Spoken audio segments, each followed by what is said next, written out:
Dimanche 25 octobre 2015, le corps électoral ivoirien sera convoqué aux urnes pour élire un président de la République. Un scrutin que beaucoup souhaitent sans violence, malgré les tensions politiques entre pouvoir et opposition. Mais dans ce climat d'inquiétude et d'incertitude, les leaders religieux et traditionnels se veulent confiants. Le Forum des souverains traditionnels du continent insiste sur la promotion de la cohésion sociale, non seulement en Côte d'Ivoire, mais dans tous les pays africains en proie à des tensions politiques. Ils estiment que chacun d'entre eux a une responsabilité dans son pays. La chefferie traditionnelle est en train de faire son chemin en Afrique. Le travail que nous avons fait, c'est d'abord de nous faire reconnaître. Nous sommes reconnus. La deuxième phase, c'est une formation pour l'éthique de la chefferie traditionnelle. Il faut que chaque chef sache son rôle pour savoir quelle est la place qu'il occupe dans le pays. S'adressant surtout aux acteurs politiques ivoiriens, le secrétaire général permanent du Forum des souverains et leader traditionnel d'Afrique insiste également sur le développement de la Côte d'Ivoire, mais dans un climat de paix. Chaque candidat en lice pour le scrutin du 25 octobre a sans doute un projet personnel, mais dans l'intérêt de la Côte d'Ivoire, les chefs traditionnels estiment que le plus important devrait être l'intérêt national.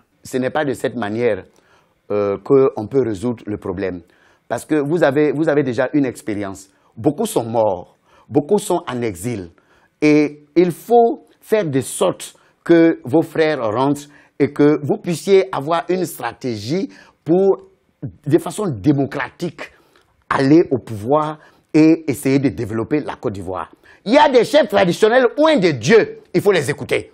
Un chef, c'est un conseil pour la stabilité, la cohésion de la nation. Le Forum des souverains et leaders traditionnels regroupe 12 pays africains, parmi lesquels la Côte d'Ivoire, le Cameroun, le Maroc ou encore la Guinée équatoriale. Il se donne pour mission d'intervenir comme médiateur dans tous les pays en proie à des tensions politiques et des conflits.